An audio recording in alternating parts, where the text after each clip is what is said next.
Welcome, everyone, to another episode of Mastermind Mastery. This is the podcast for you if you are wanting to create or already running peer groups. It's what we call PACs, peer advisory councils. They might be known as mastermind groups, CEO peer groups, all the same. But this is the podcast if you want to run better PACs, that you want to be better at being a moderator, you want to up your game, learn advanced techniques, hear from myself as well as guests, what works, new concepts, trends, techniques.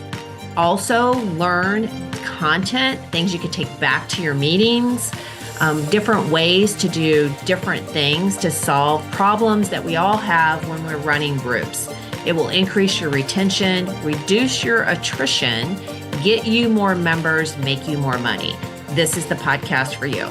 I'm Tina Stolz, the host. I've been doing this since 2005.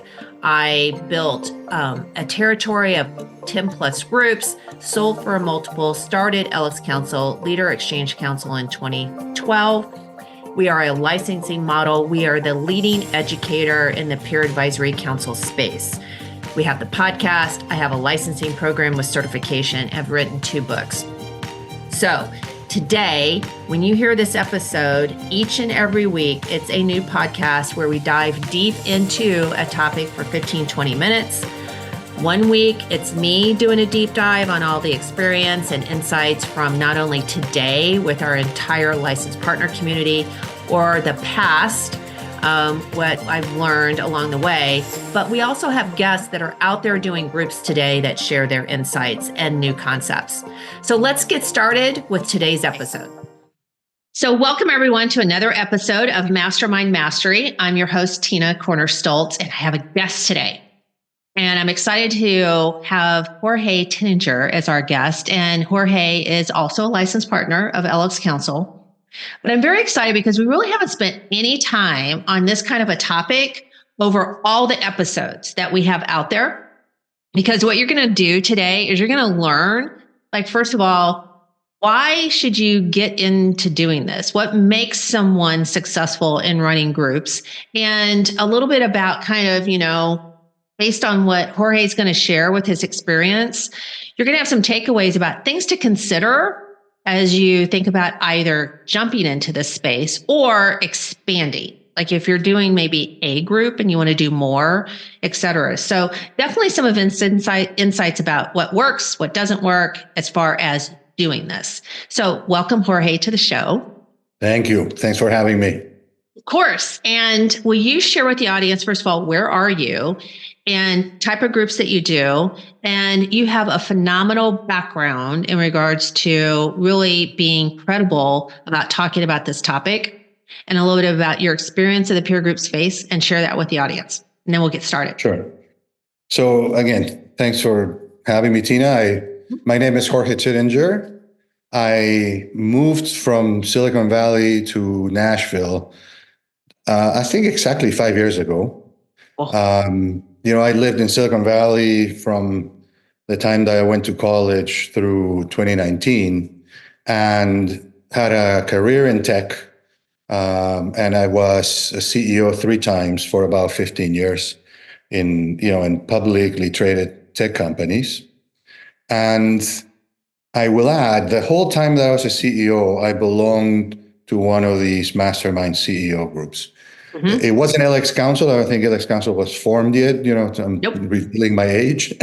But, I found it to be incredibly helpful for me as a CEO, both from the aspect of learning from my peers, and as one of the few structures that could provide things like solving for the loneliness at the top, for being able to really bring issues that one was dealing with without having to be concerned about anybody having a hidden agenda for that. So in 2016, at the end of 2016, the company that I was running was acquired And then I started running the group that I was in. So I had both experience as a group member and then as a group, um, leader, if you will.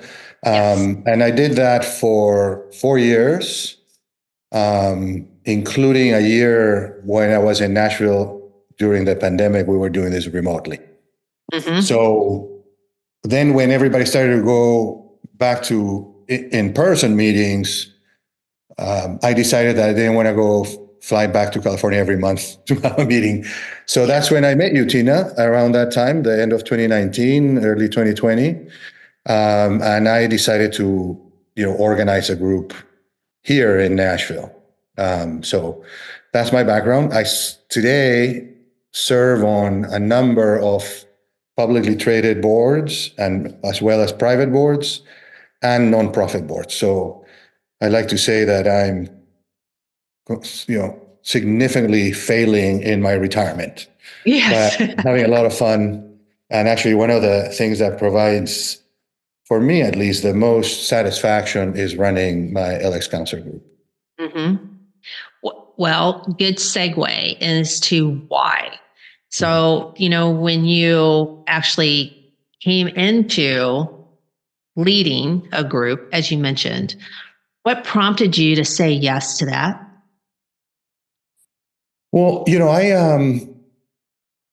I had a ton of help, right, in my career as I was, um, you know, growing through different areas of business, different positions, different size companies. The companies that I run were all, reasonably sized, right, billion plus type companies in revenues and multi-billion valuations. And it was very clear to me that I didn't do it on my own, right? And I found that I actually believe it's a responsibility of those who've had the good fortune and put in the work to be successful to give back.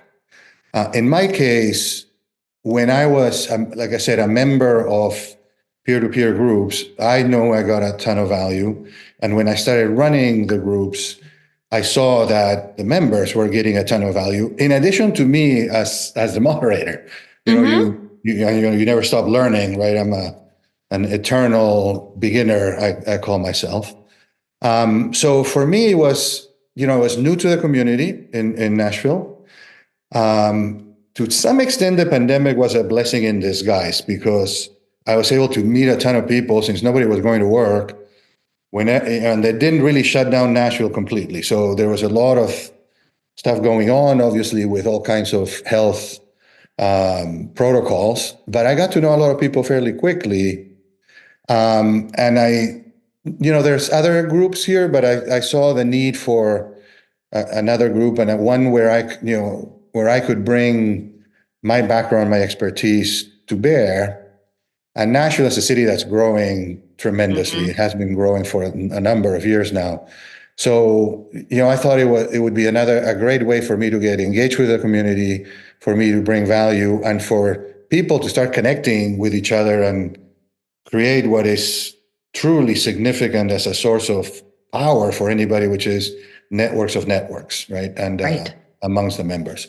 So that was my motivation. And it was, I did, frankly, a lot of research as to, should I do it on my own? Should I do it through other organizations that are organized?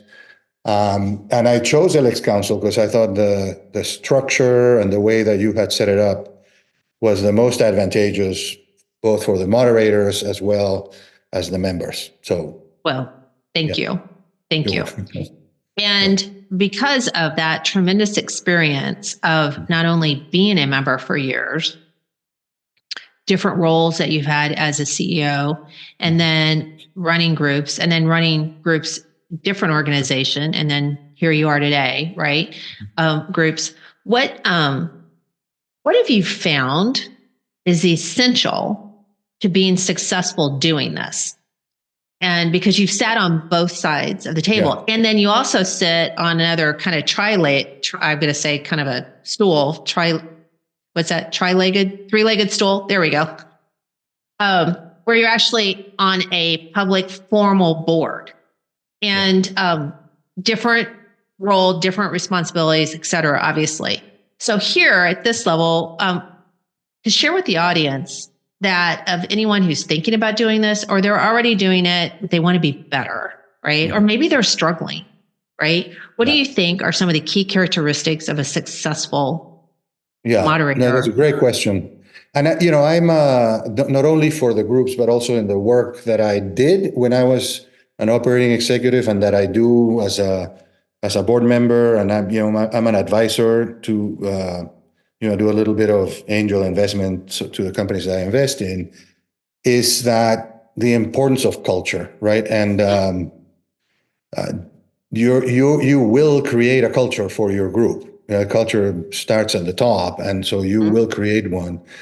And it's so important to have a culture that is appropriate for a group like this, right? So one of the things that makes a huge amount of difference is if you can create an environment of trust where the participants can be truly candid and vulnerable and really bring difficult topics to the conversation. Because, if you don't have that environment, you will be talking about fairly trivial things in the group meetings, right? And so, and that doesn't necessarily produce value for anybody. So for me, it was, it's a great way for me to, again, contribute and participate. But not everybody has had the experience of having been a CEO 3 times, right? And so don't look at that as a gate that you need to pass. To the extent that you can, facilitate and be a moderator in a conversation and in a group, you can run CEO groups, because the benefit really comes from the members, and you just need to make sure you extract from them their insights and their knowledge and and their expertise. So there's get really, really good at asking questions. I think that would be something that I would recommend to everybody. Yes, and then, great point. And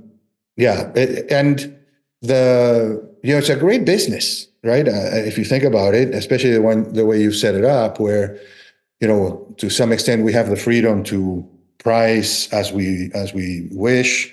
It obviously needs to fit the market that you're in. When I run groups in California, the pricing is slightly different from Nashville. Maybe not slightly. Somewhat different from Nashville. Yes.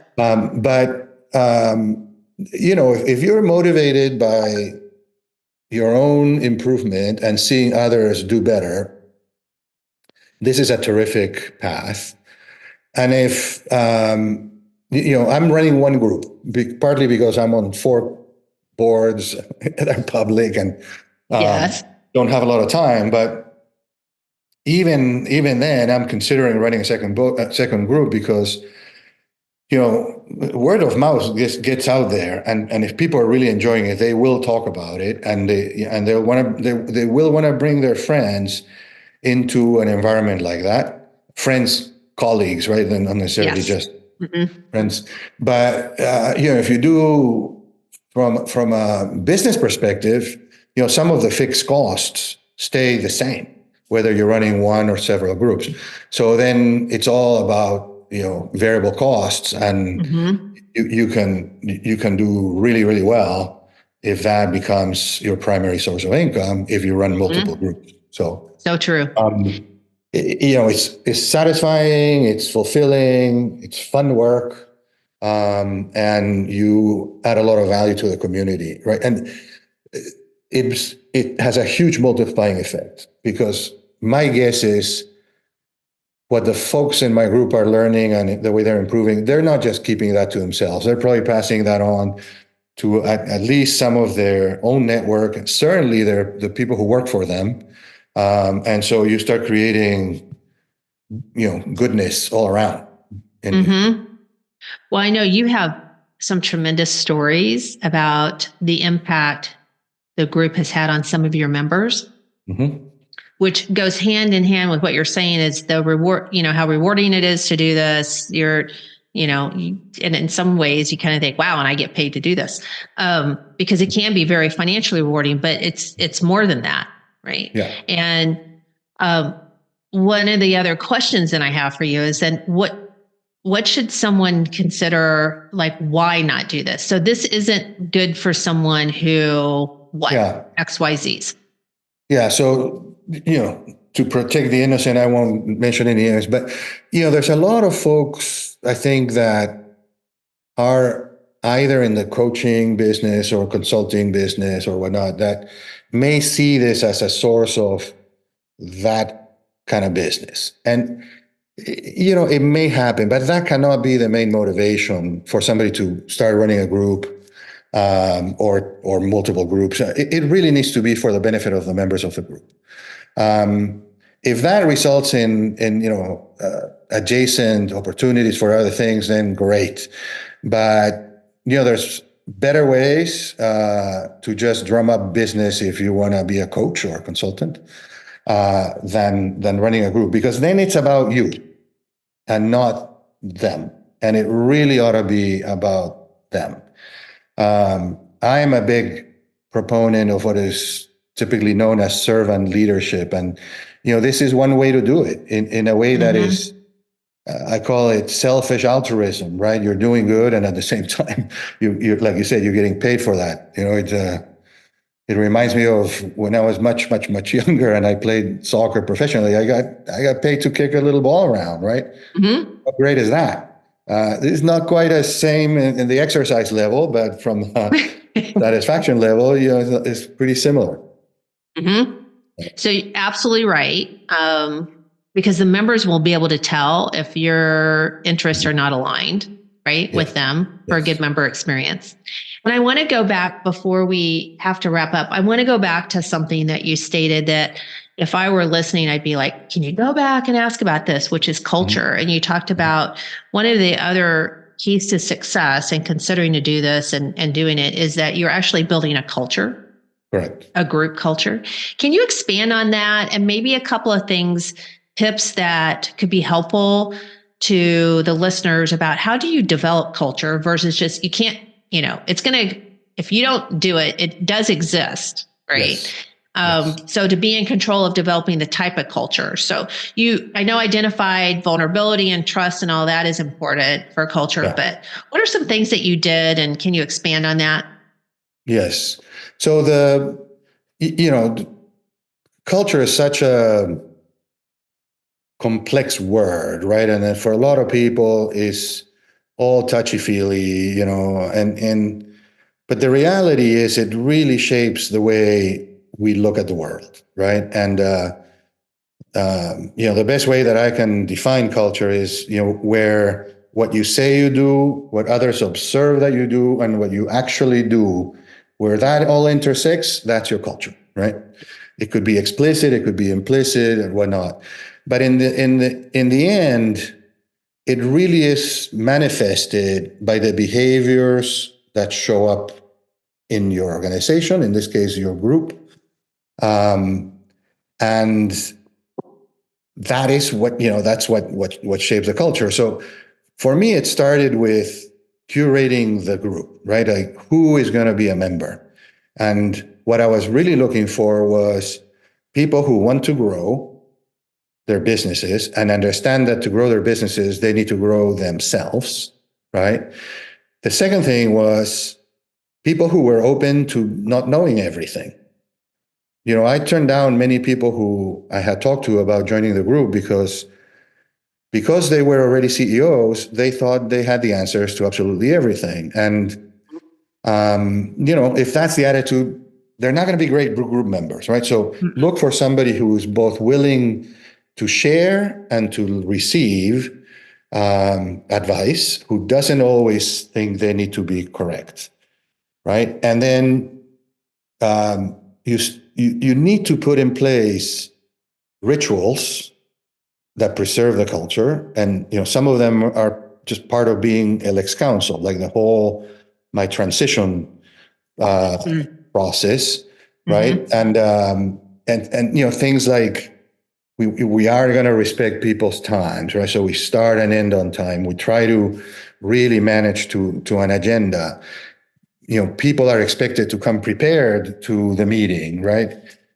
So all of those things we do measure, and we measure some very explicitly, others less explicitly, but it's really around modeling the behaviors that you want to have, because guess what? Everybody's going to look at you if you're leading the group.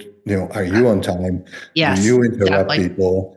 Are you open to new ideas or not? Et cetera, et cetera, et cetera. So for me, it was really, if you were to describe the group that you want to have, right? And I'm sure everybody will say, I want people who are very open. I want people who, share, et cetera, et cetera.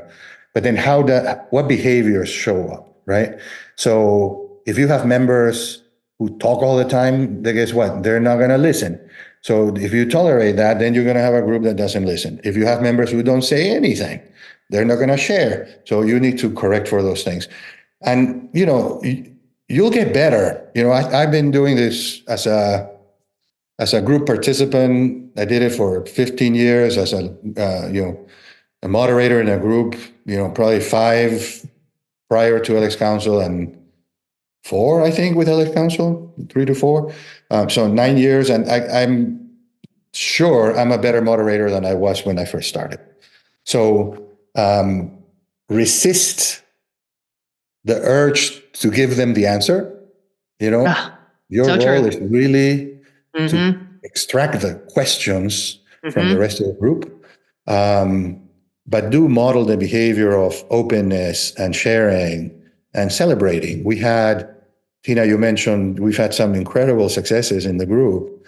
And the entire group is so psyched for the other people's success. In industry, you're used to potentially seeing exactly the opposite, right? Somebody's really successful, everybody else is jealous, right? We don't get that in the... No, it's genuine. Yeah, it's absolutely genuine. Yeah. I love how you said the word ritual. And that absolutely develops culture. Because those rituals with everyone. So that's super spot on and a very concise way for, I think, everybody to think about running groups today. What rituals do you have? Yeah. And that's what's going to bond and bind everybody, right, to each other and develop the kind of culture, right, that you have. So great points. So as we wrap up, we always end with like words of wisdom. So for our audience today, Jorge, and it doesn't matter what words of wisdom would you impart upon our listeners today that they could take away and, think about, use, avoid a misstep, any of that? So, this definitely applies to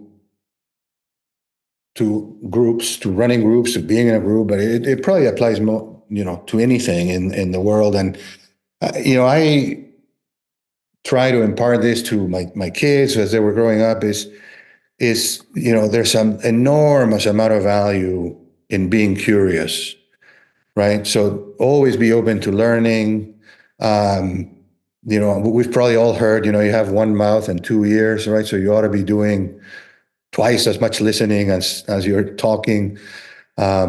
So it's an incredible way to be curious when you're running one of these groups, right? You'll have 10 to 12, maybe more people from different industries and different stages of growth and maturity, with different hobbies and, et cetera. And all of that can start to become part of your world as you get into running this. So to me, I'm always looking for what makes me curious, and being in a group, running a group is one of those things that actually, fulfills that aspect of my life in a great, great way. So be curious and take risks. And you have to be curious if you're going to be successful running groups for a long time. Otherwise, if you don't continuously innovate, right, or continue improvement or be ahead of your members, then they will be ahead of you, and that will become an issue. Yeah, it will get stale. Yes, they will get stale. Absolutely. Well, our audience, a lot of times, would love to reach out to our guests. So if someone wants to connect with you, what's the best way for them to do that? Probably the easiest way is through LinkedIn. So Jorge Titinger, I don't think there's more than one. So if you find that, it'll be me. And we'll put that in our show notes, by the way, for all of you out there. You can easily go there and then find Jorge's LinkedIn easy. Or, I have a phenomenal executive assistant. Her name is Lorena, and you can reach out to her at lorena@tittingerconsulting.com. Excellent. And that's Lorena. Lore. Yes. Excellent. Well, Jorge, thank you so much for being a guest. And as always, you always have great knowledge.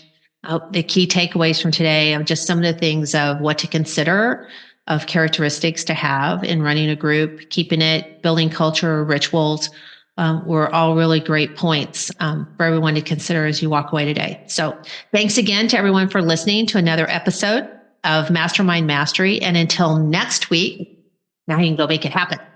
Hello, listeners, and this is a quick promo because we have our national conference, Live Exchange 2024, coming up in October in St. Petersburg, Florida.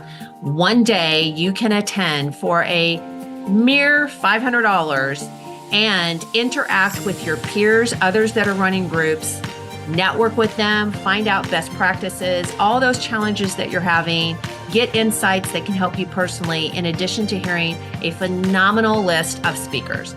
I will open up that day with some insights in regards to moderating, and it will turn it over to Vern Harnish, who, if you do not know him, he's the one who founded Entrepreneur Organization. He understands peer groups extremely well, and he runs Scaling Up. You will take away phenomenal information that will help you run your groups, not only to scale your own practice, but to help your business owners in those groups with the content Vern is going to share. You will also hear on two other subjects. One, about the importance of preparing your members for exiting the business, whatever that transition may be, and how do you do that? You will also hear about making change. How do you manage change? How do you facilitate change, which is required in today's environment? Again, content you're going to be able to take back to your groups and use yourself. And last, we're going to end it with Horse Soldier and 12 Strong. So if you don't know that story, that is the 12 soldiers that went into Afghanistan on horseback prior to us invading Afghanistan. You will hear their story about leadership and how they have transitioned that into a phenomenally successful bourbon brand called Horse Soldier.